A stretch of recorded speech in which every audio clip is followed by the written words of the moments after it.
आज मैं देखो ना कोई मोटिवेशन देने नहीं आया हूँ, मैं सिर्फ सच बताने आया हूँ कि कुछ लोग लाइफ में पीछे क्यों रह जाते हैं। वो पीछे इसलिए नहीं रह जाते कि उनके पास टैलेंट नहीं है, वो पीछे इसलिए रह जाते हैं क्योंकि वो अपनी रियल प्रॉब्लम है ना उसको इग्नोर कर देते हैं। तो अगर मतलब तुमको भी ये लगता है कि मैं कुछ अच्छा और बेटर कर सकता हूँ और तुम क्यों नहीं कर पा रहे हो, तो ये वीडियो आपके लिए है। तो ये 8 रीजन्स हो सकते हैं जिनकी वजह से तुम वो चीज़ नहीं कर पा रहे हो जो तुम करना चाह रहे थे। First is just unused potential more painful than failure. इसका मतलब ये है कि कुछ लोग फेलियर से नहीं डरते, वो इसलिए डरते हैं कि कहीं उन्होंने अपना पूरा एफर्ट लगा दिया, पूरा ट्राई कर लिया और कहीं फेल नहीं हो जाए और कुछ कर ना पाए, मतलब कुछ भी ना कर पाए लाइफ में और पूरा ट्राई कर लिया, तो लाइफ चूज करते हैं कि बस मैं ट्राई नहीं करूँगा और मैं सिर्फ बस बैठे मतलब जो इजी है वही करूँगा, मैं कुछ हार्ड नहीं करूँगा।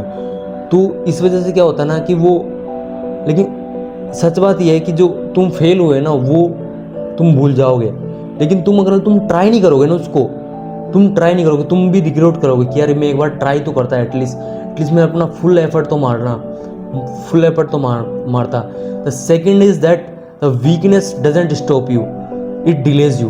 द वीकनेस है ना वो तुमको मना नहीं करती, डायरेक्टली मना नहीं करती, वो तुमको डिले करवाती है कि चलो आज वो तुम्हारा वेट करेगी कि तुम थक गए, तुम टायर्ड हो और तुम मतलब आराम कर रहे हो ना, तब वो बोलेगी कि यार चलो आज का तो हो गया, अब कल करते हैं। वो ऐसे बोलेगी चलो आज रेस्ट ले लो, आज मूवी देख लो, नेटफ्लिक्स देख लो। तो ये क्या है ना, ये प्रॉब्लम ये है कि जो डिले है ना वो डिले आता रहता है और वो ऐसा पता नहीं चलता कि कब पूरा साल ही निकल जाता है, तुम डिले करते करते करते पूरा साल निकाल देते हो। Third is that the trying is not enough, decision required. Is that mean that कि ट्राई करने से कुछ नहीं होगा, मतलब कि तुम बोलते हो ना कि मैं ट्राई करूंगा, तो इसमें ऑलरेडी तुमने क्विट करने का ऑप्शन छोड़ दिया कि ट्राई अच्छे से ट्राई नहीं हुआ तो मैं छोड़ दूंगा, क्या जा रहा है मेरा। लेकिन तुम अगर मान लो ये बोलो कि आज मैं ये काम करूंगा, मैं ये बंदा हूँ, करने लायक बंदा हूँ और मैं ये करूंगा मरते दम तक, कुछ भी हो जाए, कि चाहे मेरे आज शाम को 3 बजे सोना पड़े, सुबह 3 बजे तक सोना पड़े, मेरे को 4 बजे सोऊं, कितने बजे सोऊं, लेकिन ये करके सोऊंगा। तो ये तुमने एक तरह का स्टैंडर्ड सेट कर दिया और तुम इस तरीके से अपना ना आइडेंटिटी चेंज कर देते हो। तो fourth is that discipline matter more than motivation, कि दैट मीन्स दैट कि जो ये है ना डिसिप्लिन क्या है ना परमानेंट है, जबकि मोटिवेशन एक टेम्परेरी है। मोटिवेशन क्या है ना तुम्हारा एक जस्ट स्टार्ट करने का काम आता है कि तुम उस चीज़ को स्टार्ट कर लो कि ताकि वो कंटिन्यू हो सके। लेकिन कंटिन्यू करने के लिए क्या करना पड़ेगा, तुमको डिसिप्लिन चाहिए कि सक्सेसफुल लोग वो रोज मोटिवेशनल फील भी नहीं करते ना, तब भी वो अपने काम पे लगे रहते हैं, क्योंकि उनको पता है कि डिसिप्लिन के बिना कुछ नहीं हो सकता। तो consistency is the most powerful rule.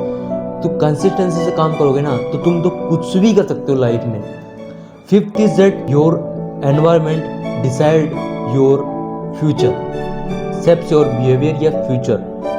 Means कि तुम जिन लोगों के साथ रह रहे हो ना, तुम किन लोगों के साथ रह रहे हो, ये डिपेंड करता है कि तुम्हारा एनवायरमेंट कैसा है, किन दोस्तों के साथ रह रहे हो, किन लोगों के साथ रह रहे हो।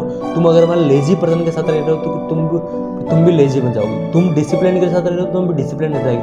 वो एक बात है ना कि तुम 5 बिलियनर हो, तुम 5 बिलियन के बीच में बैठ रहे हो ना, तो 6ठा बिलियन तुम बनने वाले हो। ये होता है एनवायरमेंट का फर्क। Six is that fear comes from lack of preparation not lack of confidence, कि तुम्हारे ना डर इसलिए है कि तुम अच्छे से तुमने उसकी अच्छे से तैयारी की नहीं, तुम प्रिपेयर नहीं हो उस चीज़ के लिए, तो इसलिए तुम्हारे अंदर डर आ रहा है। लेकिन तुम अगर फुल्ली प्रिपेयर्ड हो और तुमने जितना ज़्यादा प्रैक्टिस की होगी तुम्हारा डर उतना ही कम हो जाएगा। तो इसलिए ये और कॉन्फिडेंस उतना ही आ जाएगा। तो कॉन्फिडेंस का कोई शॉर्टकट नहीं होता, इसलिए do hard, do practice, do multiple times practice करो और उसका डर खत्म कर दो, ये होता है।